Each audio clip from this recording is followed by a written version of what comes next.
Hi there, Malcolm here with my 23rd video for Wyrmberg Games, and today I'll be having a closer look at Flourish by James and Clarissa A. Wilson, published by Starling Games. Along with the numerous punch boards, this box contains the rules booklet 3 times in English, French and German, but with no clear differentiation between the three. There's a lot of fumbling about trying to find the rules that speak the same language that you do. Most rules done this way come with a national flag just to quickly identify which is which. Not so much this one, so I highly recommend filing away the other language rules to avoid confusion.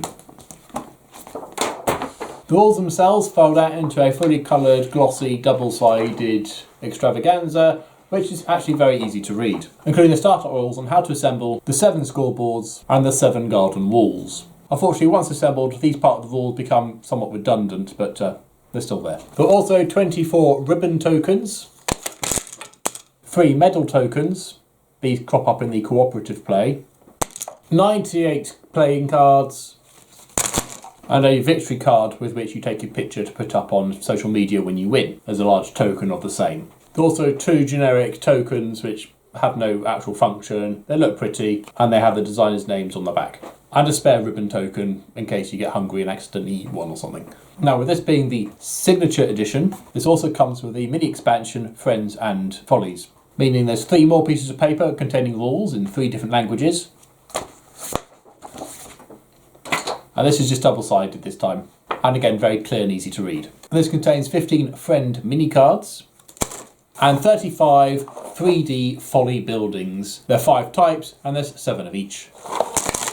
The box also contains garden walls to go in the inside of the box for nice storage layout, and the whole thing has a nice garden look. The inside of the box lid is of a blue sky with a couple of clouds in there. And that comes with this useful sheet on how to assemble your follies. A word of warning, if you just get this game, don't expect to open it and play it. There is quite a bit of assembly. There are 35 follies, 7 garden walls and 7 scoreboards to assemble. This took me a good few hours to do. We've also included a bunch of reference cards for players to have in front of them just to remind them how the scoring works. But again, these are in the 3 different languages with no clear indication as to which is which, meaning that for 7 players, there are 3 crib sheets in English. Then of the 7 players, you need 3 speaking English, and 3 speaking French, and 1 German, or a combination on that. So I've got 6 cards here which are effectively useless, and 3 I can read. Although having said that, although the scoring is a little bit complicated to start with, once you get the hang of it, it is remarkably straightforward. They also include this sheet which shows you how to assemble the dividing hedges within the box and how to store the game once you finish with it, including for the Friends and Follies bit. Now, the components themselves are quite nicely made. The scoreboards, for example, are very thick and sturdy. Lovely bit of artwork on them. I think my only comment would be that they're exactly the same on all 7 boards. Maybe a bit of variety for each one would be a slight improvement, but they're only there to keep track of the score, so, you know, they don't need to be different necessarily. Scoring is done by moving these tracker wheels. So you start down here to move up as you get your scoring, and you can keep track of your score up to 999. Not that I think there's any danger of getting up there. I would say with use, the plastic pins that hold the wheels into place do get a little bit loose every now and again, and the wheels turn much freer than they need to. So every now and again I just have to squeeze the plastic pins together just to stiffen up the movement again. But very nice. The dividing walls, they stand easily, they look good. Again, they're all identical for each player, but they just indicate the separation of playing areas between players.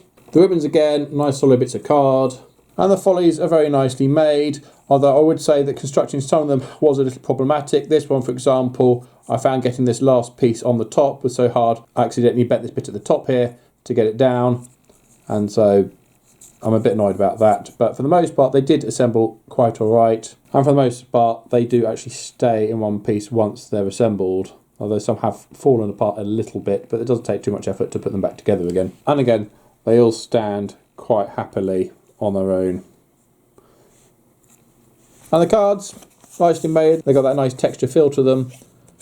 And they're very clearly illustrated, so you can see exactly what's going on in each card. And the Friends cards, again, beautifully illustrated and very clear as to what's going on them. So in terms of production, I'm very impressed with it. Like I said, there's a lot of time spent constructing the follies, and some of them were a little bit stiff putting them together, but they look very impressive once they're all put together. And thought had been made as to how they fit into the box at the end. So now to the game itself. So each player is given a wall dividing themselves between the two players next to them. But regardless of how many players are playing, each player is responsible for their own place, the person to their left, and the person to their right. They get given 6 garden cards, 2 friends cards, 3 ribbons, the scoreboard, and 5 follies, 1 of each colour: red, green, purple, brown and blue. This is a sort of drafting game. So in a turn, you take your 6 cards, you choose one you want to play, and then you pick one and pass it over the wall to the player on your right, and pick another one and pass it to the wall over to the neighbour on your left. Other players will do the same.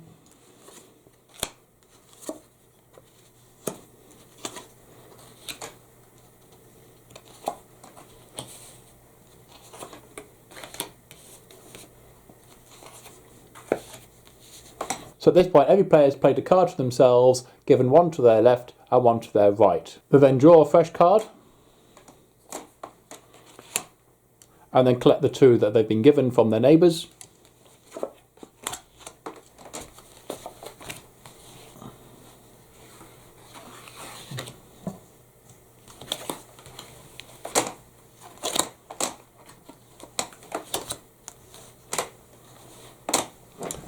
And reveal their played card. This is repeated 2 more times, until each player's garden has a row of 3 cards, and the first round of scoring begins. For each round of scoring, we only ever look at the top left-hand corner of the card, which indicates how the score is going to take place. So for my garden, I have 1 point for every purple flower I have in play. I have 3, so that purple flower will score me 3 points. This one has nothing, so it scores me nothing. And this one again has 1 purple flower, which will score 3 points again for that. So that will give me a total score of 6 for that round. Conversely, the player to my right will score 1 point in total. They score 1 point for every mushroom they've played. They've only played 1. And to the garden on my left, they also only score 1 point at this point, because they have 1 point for every purple flower.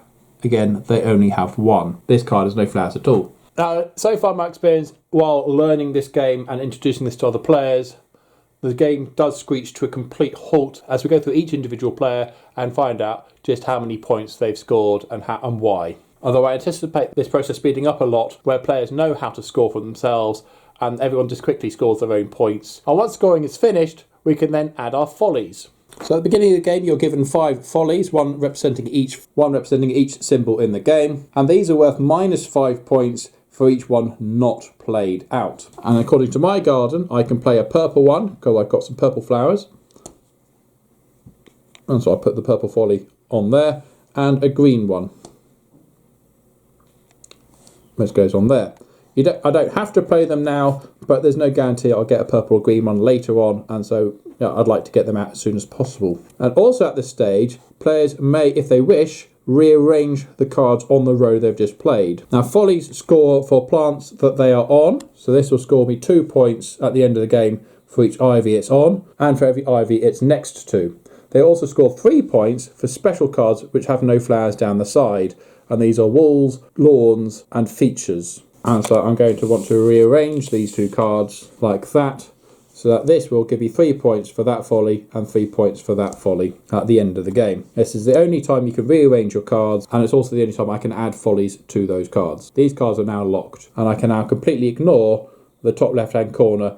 Having done their round scoring, this symbol does nothing for the rest of the game, although all the other ones may still be relevant. So the game continues like this until we have a 3x3 grid, and at the end of each row we will have scored again. So at the end of the 3rd row we'll score 1 more time. So in my case, I only have 1 scoring card in that row. I get 1 for every mushroom I've played. That'd be 1, 2, 3, 4, 5.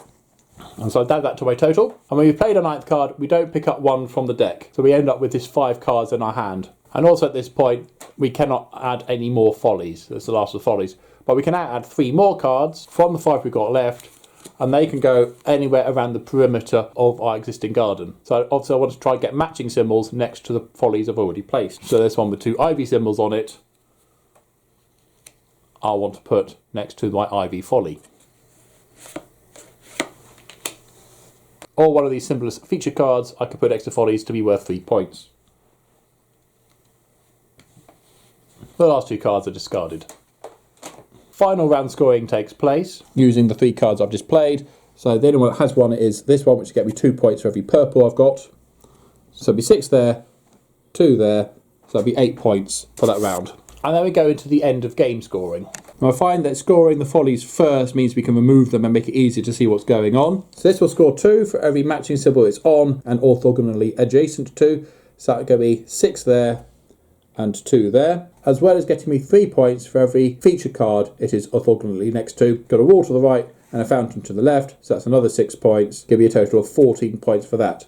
I can then remove it to make it clearer what's going on. So you score your follies up, and they could get you a nice wad of points. And then you do the final scoring. And this is where we look at the bottom right-hand corner of each card you've played. Now again, while you're learning and going around each individual player and scoring up each player individually, this can take quite a bit of time and really drag the game to a halt. But once you get the hang of it and everyone knows what they're doing, this really should speed up the process quite happily. So this one, for example, will score me 2 points for every beehive in a neighbour's garden. And the beehive is indicated by this stone symbol in the bottom left hand corner.